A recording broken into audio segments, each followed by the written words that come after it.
Hello, beautiful beings.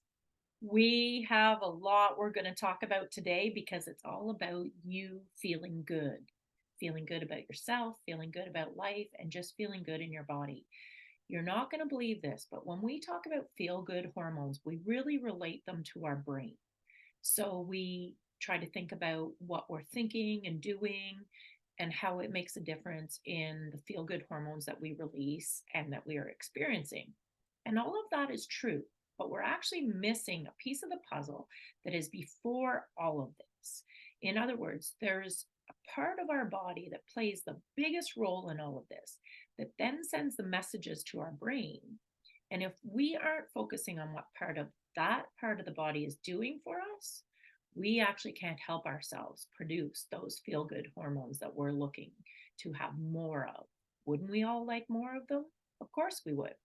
So I'm going to take you through the journey today because we're going to look at this as how we can so easily help our body produce more feel good hormones like GABA, oxytocin, dopamine, and serotonin. Your gut plays a bigger role on how good you feel than you've ever given it credit for. It all originates there. And when we can pay attention and focus there, we can actually drastically change our ability to have these feel good hormones. Why wouldn't we want to do that? Of course, we want to feel better, without a doubt. What's happening though, the piece we're missing in all of this is these feel good hormones are released when our nervous system sends signals to our body to tell it to release a certain one. And so we look at it like GABA is sort of that anti anxiety one. I like to think of it as that one where you just go, for a moment. Sometimes when you come home and you want to sit with a nice cup of tea or you want to have a drink and you just want to feel that pause, that's what GABA does for you. And when you look up GABA, they'll tell you, oh, well, GABA is made in the brain. It's a chemical in our brain that's released. All of that's true. But what we don't realize is how it really is produced is a lot to do with an amino acid called glutamate. And that is developed in our stomach based on the resources of amino acids that we have. And so I know that sounds way more complex than you really want to hear. But what I want to explain to you with this, and the same as now, serotonin's another feel good one. We've often been told that it's mostly produced in our gut, but really, the same factor applies to GABA, serotonin, dopamine, and oxytocin because they all rely on certain amino acids to help produce the signal that we want that's sent to our brain, that signals the nervous system and tells us to release those hormones. If we are lacking the appropriate amino acids, if we have poor gut health, for a million reasons, this can play a factor. And so, what I mean by that maybe you're not absorbing the amino acids that you need, maybe you're not getting them from your diet, or your body's not producing them as much as you need for this process to happen. But as well, you can have all these other factors, such as if you have inflammation in your gut. So, if you're feeling bloated, if you have trouble with digestion, or things feel blocked, or you have chronic diarrhea, or all of these things that just sort of suggest that your stomach is just not operating optimally, it can also suggest that you're not absorbing those amino acids. We can also have this happen from nutrient deficiencies. So, if you're lacking vitamins and minerals, they play a big role on how well you will absorb these amino acids. And if all of that falls apart, then you don't have the production that you need of amino acids to send the signals through your body to get the hormones released. And we often hear about our vagus nerve. And so, what role does that play? Well, I like to explain it best as it's almost the pathway between our gut and our brain. And so, if you have heard of a lot of things people do to sort of stimulate their vagus nerve, that will also play a role in this too, and how effective we have with all of that. So, amino acids like glutamate, tryptophan, tyrosine, phenylalanine, all play a role in how well these things do. How do we get those? Well, you can get them in your diet. So it can have to do with meat proteins, some dairy proteins. You can also get it from stuff like lentils and nuts and seeds. There's a few of these that are come from other sources in our diet, but here's the thing. You want to be sure that when you're getting these sources of proteins that will help this process, that you have all the other pieces together that are going to really help you. So, for example, do you have that healthy gut biome that's going to break these things down, that are going to help you absorb them? Are you lacking probiotics that need you to create that really healthy environment that are going to give you what you need from these resources? Add to that, all of these amino acids require an enzymatic reaction, so an enzyme that are going to help break them down and put them into the components that you need. So, a lot of times people find benefits from having enzymes before and after they eat.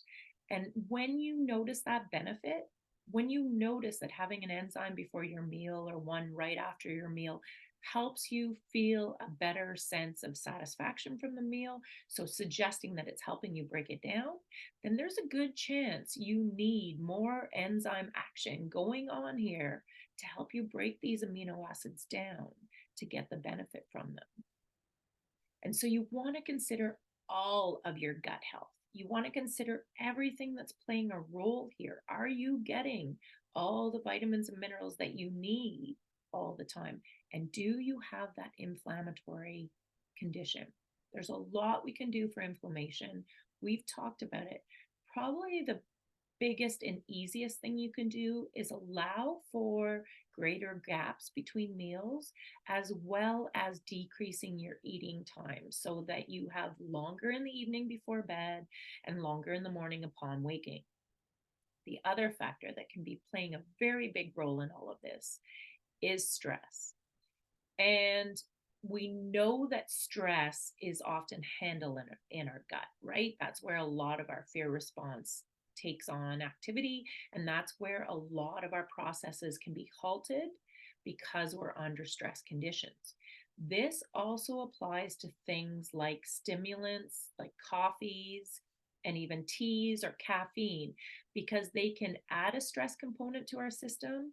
But also, there's even other factors in some of those ingredients that cause us to not absorb amino acids as well. So you want to be really gentle with anything you're having, and at most just decrease anything that you're having in amount so that you allow your body more of a chance to do what it needs to do and not be hindered by these things. The other thing that can happen here is lack of sleep. It can play a huge role just in our digestion alone. So, yes, you want to increase that time around your sleep period where you're not eating so that you're not digesting through sleep. And do subtle things to improve the quality of your sleep, what you do leading up to your sleep. And all of those are going to allow your body to rest and restore. And then it's actually going to be more able to work to build those amino acid absorption, take in the vitamins and minerals you need, send signals through your vagus nerve, and then, of course, produce the feel good hormones that you want. Those are all factors. They play a very big role. The big one being the vagus nerve process. And so often, when our body is exposed to chronic stress and exposed to things that cause chronic stress, so it can be really subtle things, like it can be the caffeines, it can be the artificial ingredients, it can be chemicals that we're exposed to, or even chemicals in our food. It can be all these little things that add a little bit of stress to our body that can really impact our vagus nerve. And so you want to look at all of these in ways of how can I help my vagus nerve improve?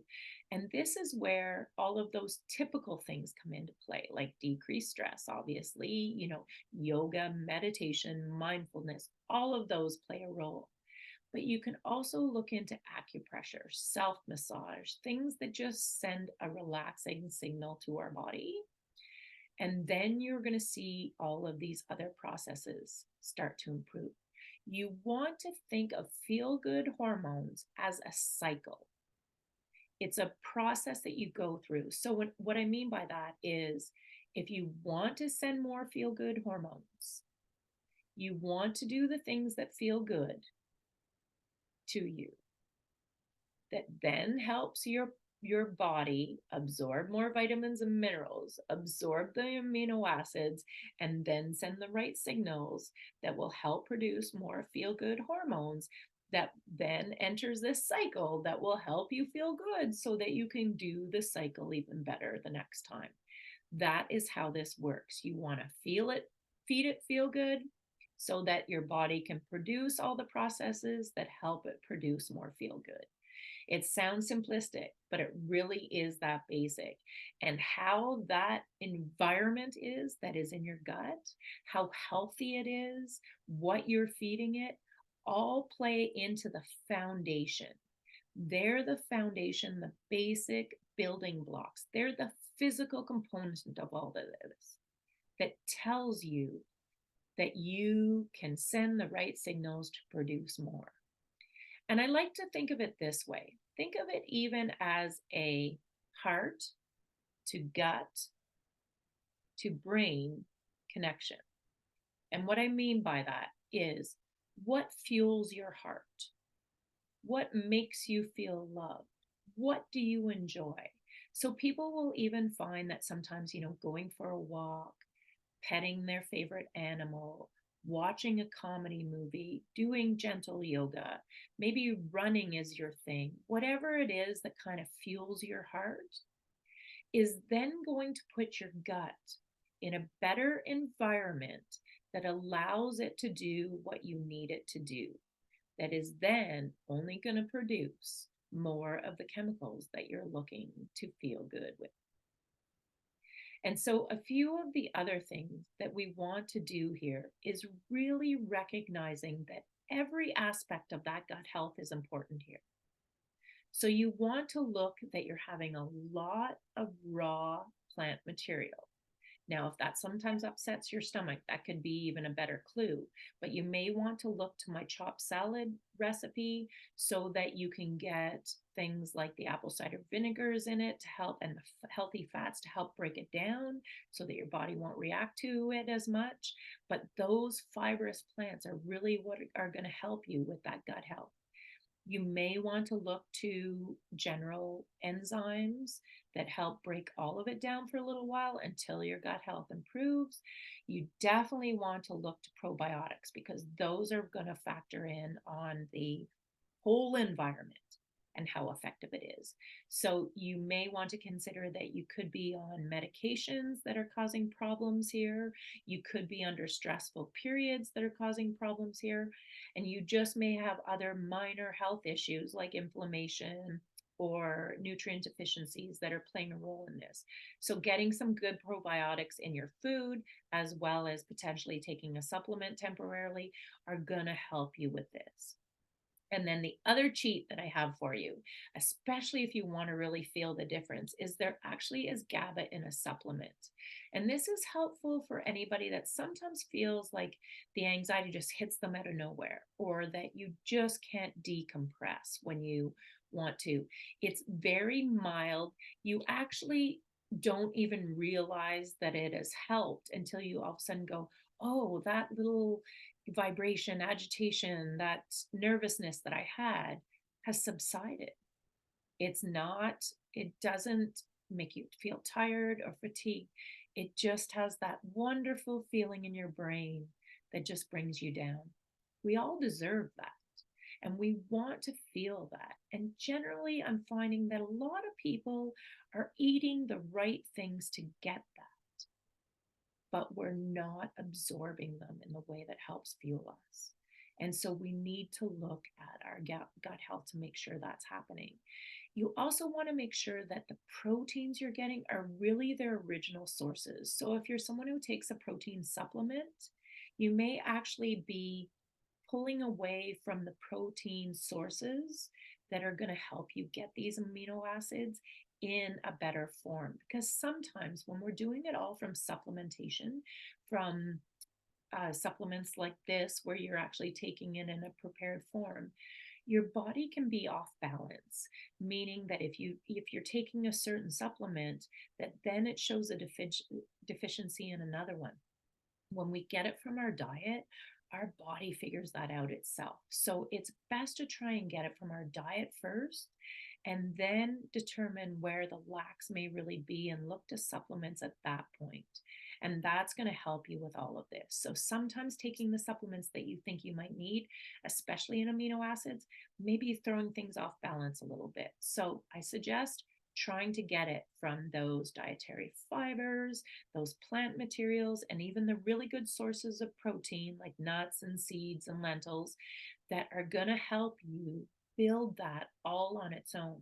Also, sometimes too, when we're taking a supplementation, we decrease or hinder our body's ability to produce it because it's already showing in form. So when we have it in the form of the amino acid, we sort of hinder our body's natural ability to keep producing it because it doesn't think it has to anymore. It sees that it is there. And so it can decrease its optimization of producing that amino acid from the dietary sources. But all of this is meaning that you can improve your gut health and actually improve your mindset. It's very strongly connected. We hear so much talk about the vagus nerve, and it is the main connector. So don't underestimate that connection and ask yourself when you eat certain things how you feel afterwards. Or when you feel a certain way, what did you have to eat before that? And how you can help build your gut health so that you can feel better, so you can feel good from your feel good hormones at all times. Isn't that brilliant that we can do that from that source? It's like our foundation. It's a foundation of where everything comes from. So, wouldn't we want to build that building block and make it as healthy as we can? If our gut comes from a feeling from our heart, that goes to a feeling in our brain, that travels all through our nervous system, shouldn't it be the place we focus our health on first so that we can feel good?